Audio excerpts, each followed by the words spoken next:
Umi is one of many China-based smartphone manufacturing companies. This is still a relatively small company, but they managed to release quite a few devices in the last year or so. That being said, Umi has recently released yet another phone, an affordable mid-ranger called the Umi Touch.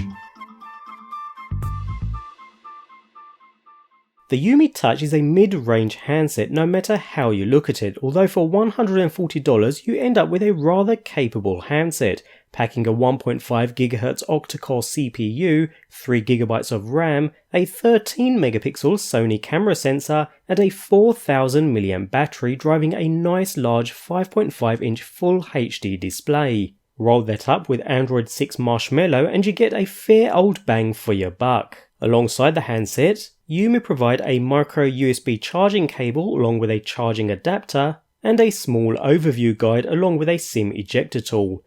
Weighing in at around 190 grams, the handset feels heavier than the competition. Not uncomfortably heavier, but saying that, the phone sports a metal unibody design and it actually feels very solid in the hand as long as you don't mind that extra weight, of course. The overall design of the Umi Touch is very similar to an iPhone with a single metal alloy backplate. The good news is that Umi have chosen to use PPS material over the antenna, which should keep signal strength high. Umi have also chosen to center the 13MP camera, which is slightly raised, and a dual flash on the back of the phone, which adds to the symmetrical minimal design, but the downside to this is that you'll have to be finger aware when taking photos.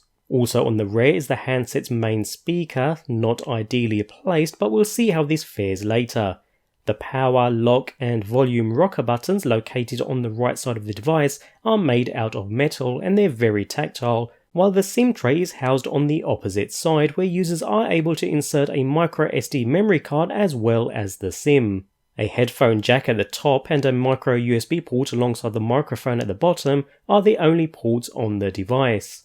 Around the front we have a 5.5-inch display as well as a physical home key, which is also quite tactile, though it does feel a bit cheap in comparison with the other buttons. At the top is a front-facing 5MP camera along with a front-facing flash. Overall the phone looks great, but it won't be winning any innovation awards as it's very close to being a clone phone.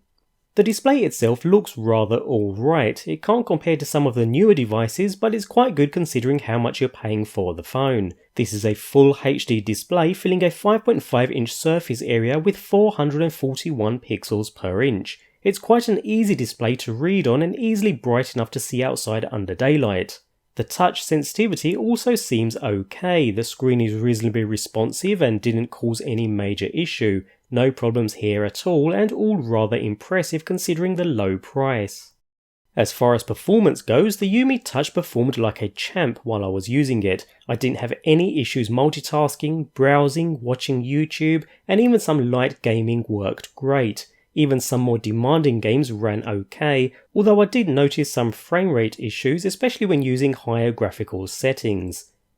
As far as your regular daily activities go, the smartphone is almost completely lag-free. Its hardware is more than powerful enough to push almost anything you can throw at it, thanks to an 8-core MediaTek CPU that runs at 1.5GHz on all 8 cores. Add to this 3GB of RAM, leaving plenty of room for the device to keep applications in memory, meaning multitasking was no issue whatsoever. The storage included with the Umi Touch is a standard 16GB. You do have the option to expand on the initial 16GB though by using the onboard memory card slot, so on the storage front you're set to go. While we're on the hardware topic, the Umi Touch sports a rear-facing loudspeaker, which isn't ideal. Even a bottom-facing speaker would have been preferable. The good thing is, the speaker is certainly not that bad. It can get quite loud, and even though the sound isn't as crisp as I'd like, it's more than passable. Just make sure you don't cover it with your hand while using the device. With regards to the fingerprint scanner, I found it was hit and miss. Most times it wouldn't register and several attempts were needed. It does work eventually, but it's not as fast as the competing units, not by far.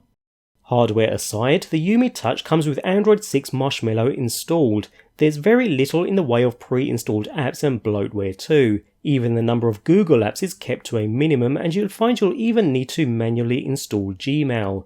Nevertheless, it's all rather responsive and runs perfectly well, while multitasking poses no issues thanks to that 3GB of RAM.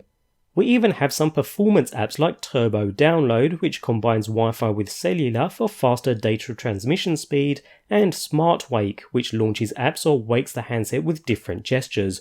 All work perfectly well. Although what good is a phone if you can't use it to take calls? Well, you'll be glad to know that the Umi Touch did alright in this test. Average, I'd say. I was able to hear just fine through the earpiece, though the people I called said that the sound is not as clear as it usually is, which means the microphone is not all that great, but they didn't complain too much either. And neither did I when I was on the other end of the line. It's not exactly the crispest microphone I've used, but it's far from being the worst either. It's actually exactly what I expect it to be. Average.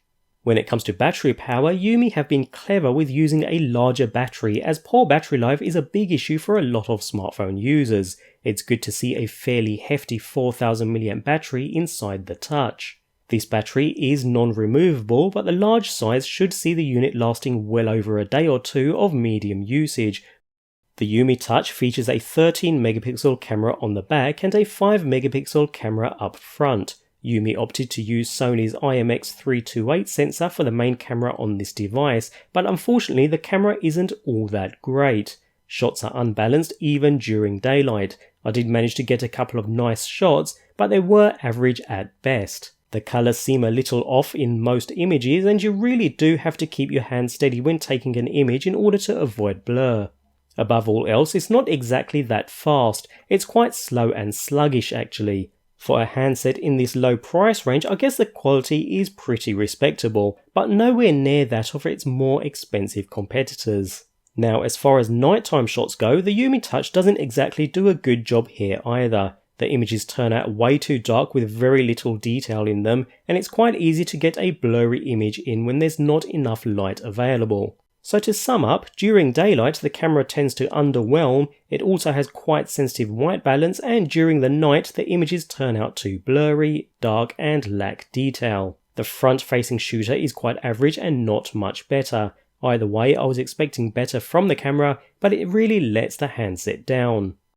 So, is this phone worth the asking price? Well, if you're going to be bothered by the underperforming camera, then no. On the other hand, if you're not going to use the phone's camera all that often, then it's definitely worth it. The phone is really good in every other department. Its battery life is great, and it performs really well too. For the budget level price point, it's certainly one to shortlist.